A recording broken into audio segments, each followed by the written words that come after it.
Assalamualaikum warahmatullahi wabarakatuh. Nama saya Tegar Jayanaga dengan NPM 1917051071 dari kelas B. Di sini saya akan menjelaskan tentang PR analisis algoritma dari mata kuliah desain dan analisis algoritma. Lalu yang pertama ada bubble sort. Bubble sort merupakan sebuah teknik pengurutan data dengan cara menukar dua data yang bersebelahan jika urutan dari data tersebut salah. Algoritma ini dapat mengurutkan data dari besar ke kecil atau descending dan kecil ke besar atau ascending. Algoritma ini tidak cocok untuk set data dengan jumlah yang besar.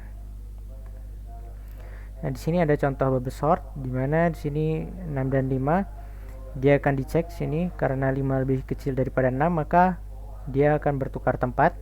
Lalu 6 dan 3 karena 3 lebih kecil dari 6 maka dia akan bertukar tempat. Lalu 1 dan 6 karena 1 lebih kecil daripada 6 dia akan bertukar tempat sini. Lalu 8 dan 6 karena 6 dan 8 6 lebih kecil maka tidak bertukar tempat. Lalu 8 dan 7 karena 7 lebih kecil daripada 8 dia akan bertukar tempat. Lalu 2 dan 8 karena 2 lebih kecil daripada 8 dia akan bertukar tempat.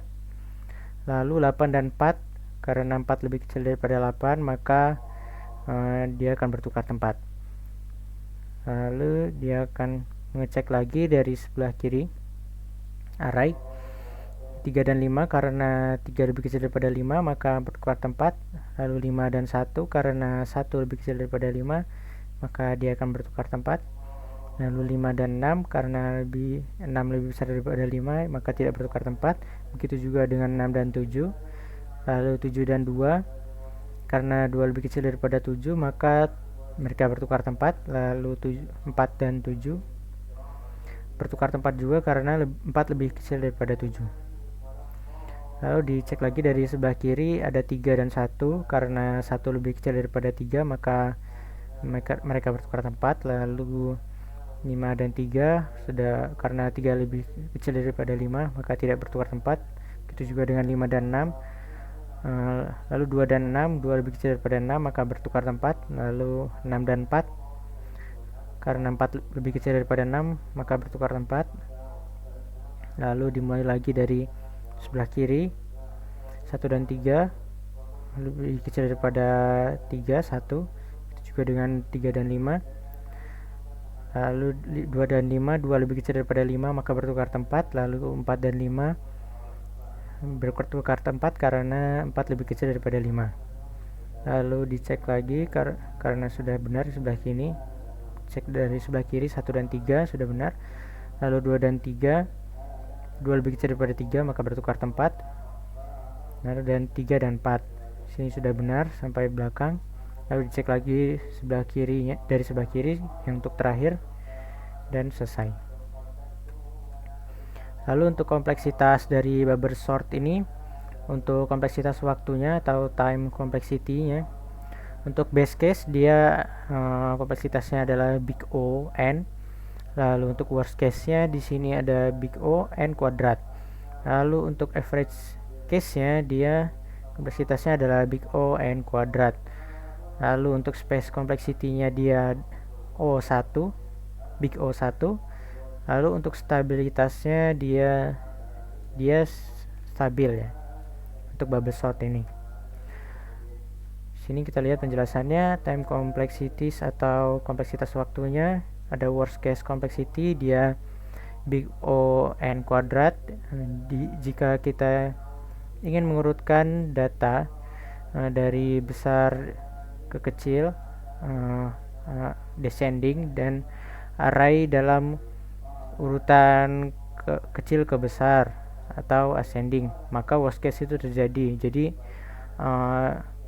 kita ingin mengurutkan data itu berbanding terbalik dengan data yang ada, maka worst case itu terjadi. Lalu di sini base case, jika array sudah dalam keadaan terurut maka tidak perlu dilakukan penyortiran lagi, itu ada base case-nya. Lalu average case complexity, di sini kompleksitasnya adalah big O n kuadrat. Kondisi ini terjadi ketika elemen array berada dalam urutan acak, baik naik ataupun turun, ascending ataupun descending. Lalu yang kedua ada space complexities. Space complexity dari bubble sort ini adalah big O1 karena variabel tambahan digunakan untuk melakukan penukaran. Dalam algoritma bubble sort yang dioptimalkan, dua variabel tambahan digunakan. Oleh karena itu, kompleksitas ruang akan menjadi big O2. Lalu yang kedua ada quicksort. Sini quicksort adalah salah satu algoritma pengurutan data yang paling cepat, yaitu dengan membagi list menggunakan sebuah pivot. Quicksort juga menggunakan rekursif dalam algoritmanya. Data yang kurang dari pivot sudah ditentukan ditaruh di sebelah kiri pivot, sedangkan data yang lebih besar daripada pivot maka ditaruh di sebelah kanan pivot. Sini ada contoh quicksortnya. Di sini pivot yang pertama ada 3, dicek 6 lebih besar daripada 3, lalu 2 lebih kecil daripada 3, maka dia akan ditukar. 2 jadi sebelah kiri dan 6 sebelah kanan. Lalu dicek 5 dan 7, 5 dan 8, 5 dan 1, 1 lebih kecil daripada 3, maka pindah ke kiri, dan 5 lebih besar daripada 3, pindah ke kanan, sebelah kanan dari pivotnya. Lalu sampai di pivot itu sendiri, yaitu 3. Lalu pivotnya ada sini 1, dia pivotnya dibandingkan dengan sebelah kirinya yaitu 2. Karena 1 lebih besar daripada 2, maka mereka akan pindah. 2 akan pindah ke sebelah kanan pivotnya. Lalu di sini pivot yang selanjutnya ada 2, karena sudah benar sebelah kiri dan kanannya, maka tidak dilanjutkan. Lalu pivot di sini yang terpilih adalah 4. 4 dibandingkan dengan 5 di sini. Karena 4 lebih besar daripada 5, maka 5 pindah ke sebelah kanan dari pivotnya. Lalu dibandingkan lagi sini. Lalu pivot selanjutnya di sini ada 6, maka dibandingkan 5 dan 6 5 lebih kecil daripada 6, maka pindah ke sebelah kiri, dan 8 lebih besar daripada 6, dia akan dipindahkan sebelah kanan seperti ini. Ya, 7 juga lebih besar daripada 6, maka 7 akan dipindahkan ke sebelah kanan dari pada pivotnya yaitu 6. Nah, di sini kita lihat sudah terurut ya, hanya tinggal pengecekan dari pivot-pivot.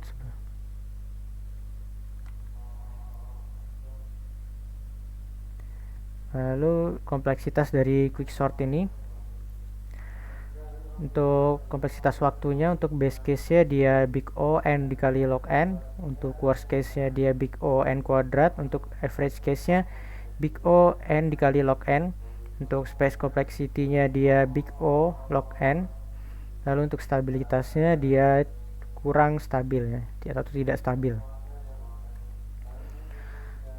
Untuk yang pertama penjelasan time complexities-nya atau kompleksitas waktunya. Untuk worst case di sini kompleksitasnya adalah big O n kuadrat. Kondisi ini terjadi ketika elemen pivot yang dipilih adalah elemen terbesar atau terkecil. Satu sub array selalu kosong dan sub array lainnya berisi n-1 elemen. Jadi quicksort hanya dipanggil pada sub array ini. Namun algoritma quicksort memiliki performa yang lebih baik untuk pivot yang tersebar. Terus selanjutnya ada base case complexity-nya yaitu big O n dikali log n. Kondisi base case ini terjadi ketika elemen pivot selalu merupakan elemen tengah atau dekat dengan elemen tengahnya dari array tersebut. Lalu yang ketiga ada average case complexity-nya yaitu big O n dikali log n sama dengan base case-nya. Kondisi ini terjadi jika kondisi yang lainnya tidak terjadi. Jadi jika base case atau worst case-nya tidak terjadi, maka average case ini terjadi. Lalu untuk space complexity-nya dia ada di big O log n. Lalu selanjutnya yang ketiga ada merge sort sini. Merge sort menggunakan cara memisahkan terlebih dahulu setiap data sehingga menjadi perpasangan yang nanti akan dibandingkan untuk kemudian digabungkan kembali. Di dalam merge sort ini ada yang namanya divide, conquer, dan combine. Di mana divide ini artinya dia memilah elemen-elemen dari rangkaian data menjadi dua bagian. Lalu conquer, memecahkan, menyelesaikan masing-masing submasalah secara rekursif. Lalu combine, mengkombinasikan dua bagian tersebut secara rekursif untuk mendapatkan rangkaian data berurutan. Lalu sini ada contoh animasinya. Di sini dia akan di-divide atau dipecah menjadi 4 sini, lalu dipecah lagi menjadi beberapa array di sini. Lalu dibandingkan 5 dan 6, lalu digabungkan dia. Setelah diurutkan dia akan digabungkan seperti ini, 5 dan 6, 1 dan 3, 7 dan 8 sini. Setelah diurutkan dia digabungkan juga, lalu 2 dan 4 sini. Lalu selanjutnya dia akan membandingkan elemen yang pertama di setiap sini. Kita lihat sini 1, 3, 5, lalu 6 sini sudah berurutan dari kecil yang terbesar, lalu 2, 4, 7 dan 8 di sini.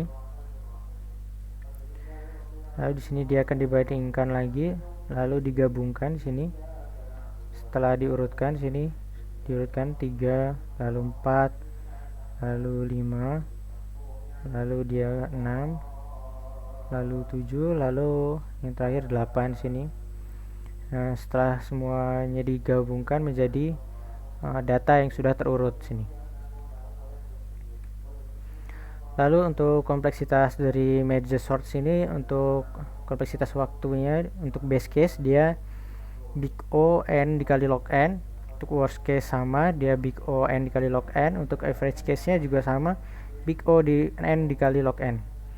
Untuk space complexity-nya dia big O n. Untuk stabilitasnya dia stabil. Sini bisa kita lihat kompleksitas waktunya sama di antara base case, worst case, average case-nya. Kompleksitasnya ada di big O n dikali log n.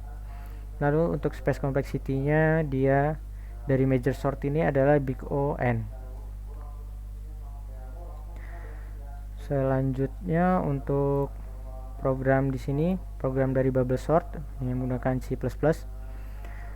Seperti biasa, pertama include istream namespace std.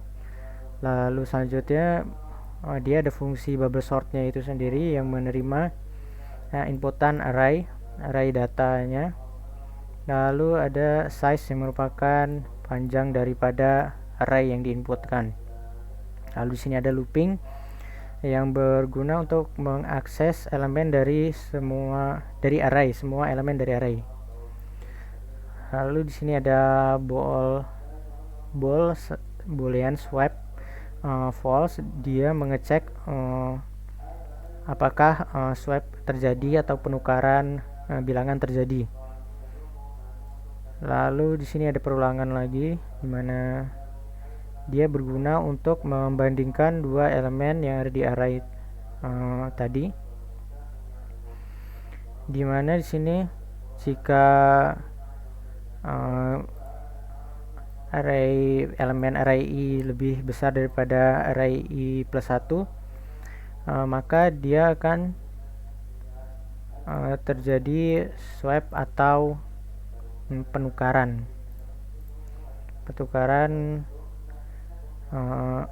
bilangan sini, atau pertukaran data yang dari tadinya sebelah kiri menjadi sebelah kanan menjadi sebelah kiri. Maka dia terjadi pertukaran, maka swapnya adalah true. Lalu jika tidak terjadi swap atau swap sama dengan false, maka dia akan break dari perulangannya. Lalu di sini fungsi untuk menampilkan array-nya. Lalu dia ada fungsi mainnya. Di sini data array yang digunakan seperti ini, sama seperti yang di PowerPoint tadi. Dimana di sini datanya data array, lalu di sini untuk menentukan panjang dari array-nya, dimana di sini 8 bilangan. Lalu di sini dia akan memanggil fungsi bubble sort-nya yang ada di atas tadi, menggunakan array sini dan size dari array data itu. Lalu dia akan menampilkan array yang sudah di sorting atau diurutkan. Seperti kita coba jalankan seperti ini. Ini data yang sebelum di sort atau diurutkan, ini sudah di sort atau sudah diurutkan. Jadi sudah berurut dari yang terkecil ke yang terbesar 1 2 3 4 5 6 7 8. Lalu selanjutnya program quicksort C++ juga seperti biasa, include iStream, using namespace, std dan lain-lain. Lalu fungsi pertama di sini yaitu fungsi swap yang berguna untuk melakukan penukaran elemen itu. Lalu fungsi yang kedua ada fungsi print array untuk memprint atau menampilkan array di programnya seperti ini. Lalu di sini ada fungsi partition di mana ini fungsinya untuk menyusun array, di mana di sini dia di dalamnya ada dia akan memilih rightmost element sebagai pivotnya. Lalu di sini ada pointer untuk elemen yang lebih besar daripada pivotnya. Lalu dia akan membandingkan elemen itu dengan pivotnya. Jadi di sini ada perulangan dan percabangan. Jika elemen itu lebih kecil daripada pivot, maka dia akan menukar itu dengan elemen yang lebih besar daripada pivot yang di poin sama i-nya. Lalu di sini ada fungsi swap tadi yang untuk menukar elemen. Lalu di sini dia akan men-swipe atau menukar pivot dengan elemen yang lebih besar daripada pivotnya itu. Lalu di sini untuk return ke partition pointnya. Lalu di sini ada fungsi untuk quicksortnya, di mana parameternya dia akan menerima array int low, lalu int high, di mana di sini ada percabangan, di mana jika low kurang dari high maka dia akan mencari pivotnya. Lalu dia jika elemen itu lebih kecil daripada pivot maka dia akan diletakkan sebelah kiri pivot. Lalu jika elemen itu lebih besar daripada pivot maka dia akan diletakkan sebelah kanan dari pivotnya. Lalu di sini ada fungsi rekursifnya, dia akan memanggil fungsi itu sendiri. Lalu ada fungsi rekursif lagi untuk memanggil elemen yang sebelah kanan dari pivot, ini untuk sebelah kiri dari pivot. Lalu di sini ada fungsi mainnya, di sini ada array-nya, array data yang isinya sama dengan yang ada di PowerPoint. Lalu sini seperti sebelumnya dia akan mengukur panjang daripada array-nya. Lalu di sini untuk menampilkan array yang belum diurutkan. Lalu di sini dia akan manggil fungsi quicksort untuk melakukan pengurutan datanya. Lalu di sini dia akan menampilkan array yang sudah diurutkan. Kita coba jalankan programnya seperti ini. Jadi dia sebelum diurutkan dia 653187224, setelah diurutkan dia jadi 123456778. Lalu selanjutnya ada program untuk merge sort menggunakan C++ juga. Dia pertama seperti biasa include iStream dan using namespace std. Dia di sini fungsi yang pertama ada fungsi merge, atau dia akan dia fungsi untuk menggabungkan dua subarray L dan M menjadi satu array, sini ARR. Dia menerima inputannya array, lalu integer P, integer Q, dan integer R. Nah, di sini dia akan membuat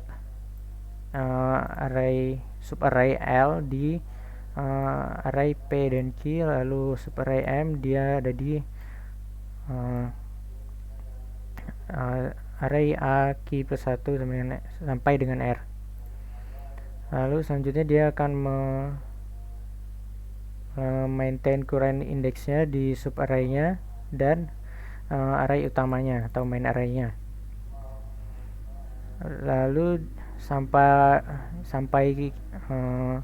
dia mencapai L atau M, dia akan mengambil elemen yang terbesar daripada L dan M nya dan meletakkannya di posisi yang tepat di A, P sampai dengan R sini. Menggunakan ini ada perulangan while sini dan di dalamnya ada percabangan. Lalu di sini ada perulangan lagi di mana jika dia elemennya sudah habis di L atau M, dia akan mengambil elemen yang tersisa dan meletakkannya di array A, P sampai dengan R. Dia seperti ini, dia menggunakan while, dua perulangan while. Lalu di sini selanjutnya ada fungsi merge sort, dimana dia akan membagi array menjadi dua sub array, lalu mengurutkannya, lalu menggabungkannya kembali. Seperti ini, dia fungsinya namanya fungsi merge sort. Lalu ada percabangan sini, if L kurang dari R, maka M itu merupakan poin di mana dia dibagi menjadi dua sub array sini. Lalu dia memanggil merge sort itu sendiri jadi dia rekursif. Lalu di sini ada merge di mana gunakan untuk menggabungkan dua sub array tadi. Lalu di sini ada fungsi print array di mana dia fungsi untuk menampilkan array. Lalu di sini ada fungsi mainnya di mana sini ada datanya yaitu array ARR dan size ini merupakan panjang daripada arraynya.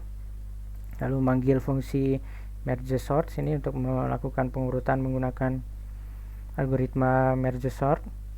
Lalu selanjutnya dia akan menampilkan array yang sudah diurutkan. Kita jalankan programnya. Sebelum diurutkan dia 65318724, maka setelah diurutkan dia 123456778. Demikian dari saya. Apabila ada kesalahan saya mohon maaf. Wassalamualaikum warahmatullahi wabarakatuh.